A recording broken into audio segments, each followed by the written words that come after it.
Hello and welcome back to my humble show. It is going to be a short show because I have to go back to work here in a few minutes. But in the meantime, again, hello and welcome back to my humble show. I'm your host for today and every other day, the Articulate Thinker, hopefully. Here to bring you art articles and articulation straight from Articulation Station, where I'll be assessing the situation. So be sure to like, subscribe, and enjoy the ride. Don't forget to turn on those bell notifications while you're at it. If you like it, put a ring on it. Sharing is caring. All that other good stuff.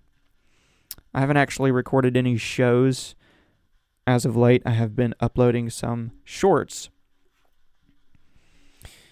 just to be a good sport, but I got to get back in the business here. All right, so I have some breaking news for you. I saw this just as I went on my lunch break. Here's a headline from WSB-TV in Atlanta. Nathan Wade resigns from Trump, Georgia case following judge's ruling. All right, so that is big news, right? But tracking back just a little bit to earlier in the day after the judge had made his ruling, here's a previous headline from WSB TV. Judge rules Fani Willis can either step down or Nathan Wade can step aside in Trump case after their conflict of interest was exposed. I guess the determination was whether or not it was indeed a conflict of interest. If you ask me, it's easy to see that it was, but to what legal extent? Well, that was up to the judge to decide, and he decided that it was up to them to decide who was going to step down / step aside. Was it going to be Fani Willis and her office, her crew, her cast, or was it going to be Nathan Wade? And as we now know, he has decided to step aside. So, yes, romance gone rogue, in other words. But let me read just a little bit of this article, this previous one. The judge overseeing the Georgia election interference case has ruled that Fulton County District Attorney Fani Willis can step away from the case or Special Prosecutor Nathan Wade can step aside. Been there, done that in his case. In the ruling, Superior Court Judge Scott McAfee said the prosecution of this case cannot proceed until the state selects one of two options. The district attorney may choose to step aside along with the whole of her office, whom she had carefully selected, or carelessly selected, depending on how you look at it, and refer the prosecution to the prosecuting attorney's counsel for reassignment.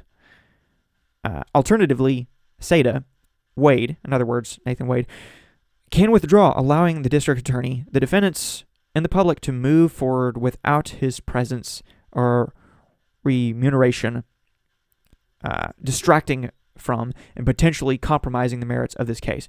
Remuneration referring to payment, which goes into the question of whether or not there was a conflict of interest. There was a lot of compensation going around. So, here's the actual ruling by the judge. And it is 23 pages long. So I'm not going to read through it. I will scroll down to the very bottom where you see his conclusion. Of course, if you want the details within the conclusion, or at least the details which the conclusion is based upon, you have to read the document. But I only have a few minutes, so. Conclusion.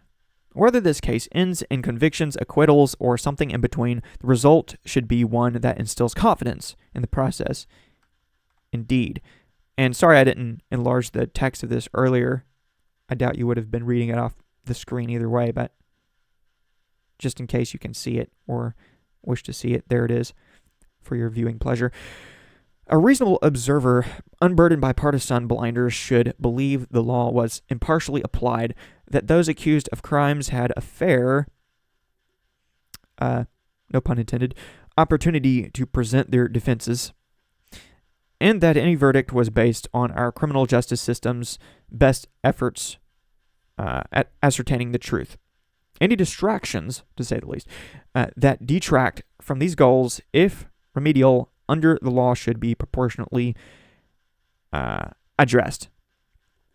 After consideration of the record established on these motions, the court finds the allegations and evidence legally insufficient to support a finding of an actual, that's a key word there, actual conflict of interest. However, the appearance of impropriety remains and must be handled as previously outlined before the prosecution can proceed. The defendant's motions are therefore granted in part and denied in part. So, simply put, Team Trump sort of wins, but sort of loses at the same time.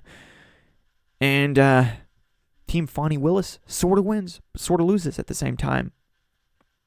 In regards to this motion, this ruling, signed Judge Scott McAfee. All right, so let me switch up my camera here. Is that a little better? Anyways, there's more to this article, but I'm going to have to skip past it, blast past it. On to the next. The breaking news about Nathan Wade, who has resigned. So, Channel 2 Action News confirms that Fulton County District Attorney's Office has accepted Special Prosecutor Nathan Wade's resignation from the election interference case. In the letter obtained by Channel 2 investigative reporter Mark Winnie, it says, although the court found that the defendants failed to meet their burden of proving that the district attorney acquired an actual conflict of interest, I am offering my resignation in the interest of democracy and the dedication to the American public and move this case forward as quickly as possible. So, yeah, the involved parties, the involved people here weren't exactly interested in democracy all that much when they chose to associate in such an intimate way and then lie about it to the point of perjuring themselves, potentially, allegedly. But hey, what can I say? The judge got the final say in this, and he said, hey, you have a decision to make. One of you or none of you. And, yeah. Again, romance gone rogue. Nathan Wade will be hitting the road. In her acceptance letter from Willis, she told Wade, I will always remember and will remind everyone that you were brave enough to step forward and take on the investigation and prosecution of the allegations that the defendants in this case engages in a conspiracy to overturn Georgia's 2020 presidential election. You are an outstanding advocate, Willis wrote. I mean, it would look worse if she would say anything more negative at this point. They've hurt their own reputation enough as is, so they're going to compliment each other on the way out the door, as though they've maintained some standing. But yeah, it's interesting again. They say, brave enough, she says, brave enough. You were brave enough to step forward. Just not honestly. So, you were brave, but not all that brave. They tried to sweep a lot of dirt under the rug.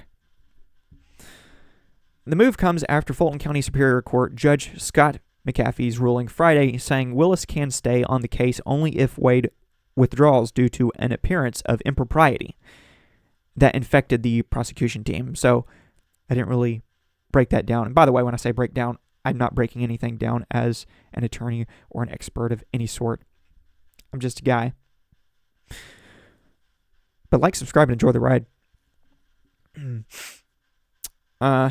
According to the ruling by the judge, as we already read in his conclusion, there was not an actual conflict of interest sorted out, so to speak, but there was the appearance of impropriety.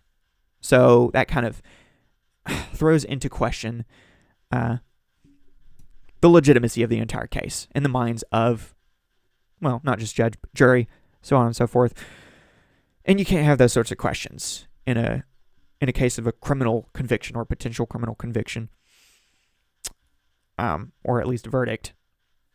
So yeah, I'm glad something became of this, although many, especially those in support of Team Trump, or just those who objectively speaking, think that corrupt DAs aren't the best people to be going after allegedly corrupt previous presidents, former presidents.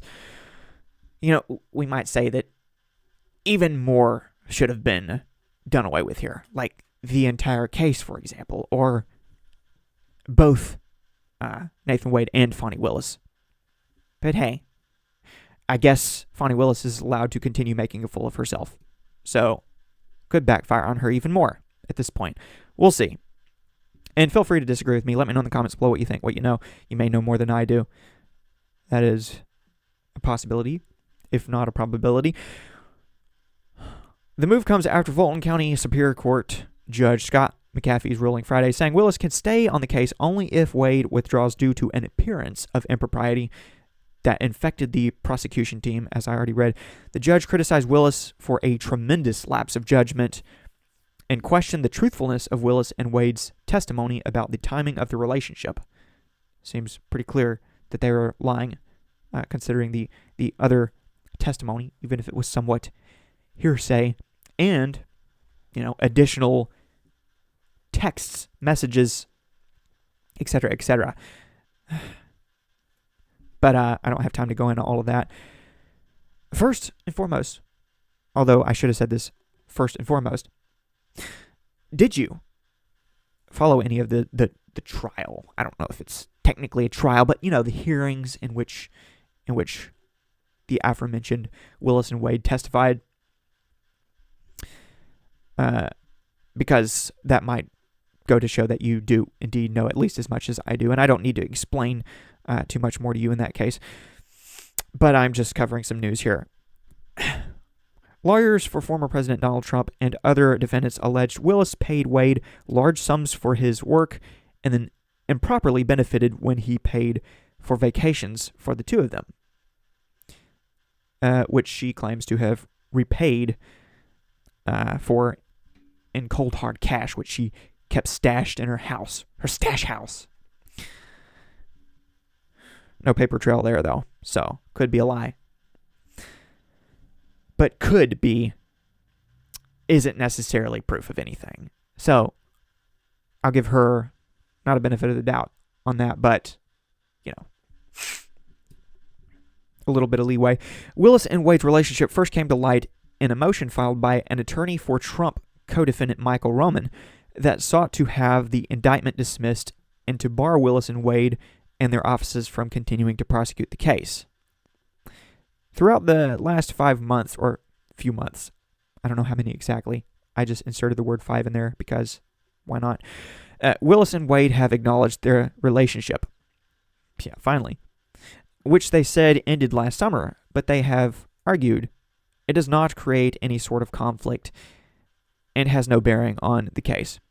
The pair said they didn't begin dating until spring of 2022, after Wade was hired, and that they split travel expenses. In addition to ultimately splitting, yes indeed. With seemingly full access to Wade's primary credit card statements, the defendants did not produce evidence of any further documentable expenses or gifts, nor were any revealed through testimony, the ruling said. After considering all the circumstances, the court finds that the evidence did not establish the district attorney's receipts or receipt of material financial benefit as a result of her decision to hire and engage in a remote romantic relationship with Wade. Sorry, I got to speed read a little bit here because I'm running out of time, running late for work. McAfee heard details of Willis and Wade's personal lives and conflicting accounts of when they started dating. In his ruling, McAfee said, while there was not insufficient or not sufficient evidence to show Willis benefited from the relationship, he did question her judgment. Yeah, there's a lot more here. Let me see what time it is. Time for me to go, wouldn't you know? Before I trip over any more of my own words, I should probably wrap this up. Let me see if there's anything more important to mention before I go. This finding is by no means an indication that the court condones this tremendous lapse in judgment or the unprofessional manner of the district attorney's testimony during the evidentiary hearing, the ruling said. With Wade stepping aside, the case can now go forward without much of a delay. Had Willis stepped aside, a special prosecutor would have to be named in the case, delaying it significantly. So they wanted to speed this up, I imagine. But it's not like superhero, superstar Fani Willis was about to bite the bullet on this one. You know, she might be complimenting him on the way out the door, but it's safe to say that he kind of got the short end of the stick here.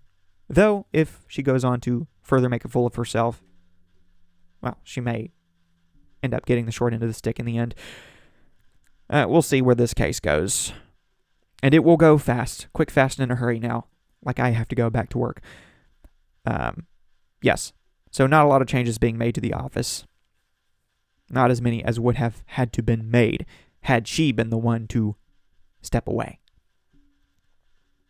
Following the ruling Friday morning, Channel 2 Action News received a statement from Trump's Georgia attorney Steve Sadow saying, while respecting the court's decision, we believe that the court did not afford appropriate significance to the prosecutorial misconduct of Willis and Wade, including the financial benefits, testifying untruthfully about when their personal relationship began, as well as Willis's extrajudicial MLK church speech, which definitely came into play, where she played the race card and falsely accused the defendants and their counsel of racism. Racism. We will use the all legal options available as we continue to fight to end this case, which should never have been brought in the first place. There could be more appeals, yada, yada, yada, bing, bang, boom. Ashley Merchant, who first made the accusations surrounding Willis and Wade's relationship, said despite the case not being thrown out, McAfee's ruling was vindication. So she sounds somewhat satisfied, but overall, Team Trump isn't really all that satisfied, seeing as how the case was not thrown out altogether, which is what they wanted. While we believe the court should have disqualified Willis's office entirely, this opinion is a vindication that everything put forth by the defense was true. Accurate and relevant to the issues surrounding our client's right to a fair trial. The judge clearly agreed with the defense that the actions of Willis are a result of her poor judgment and that there is a risk to the future of this case if she doesn't quickly work to cure her conflict. As if that's possible. While we do not agree that the court suggested cure is adequate in response to the egregious conduct by the district attorney, we look forward to the district attorney's response to the demands of the court.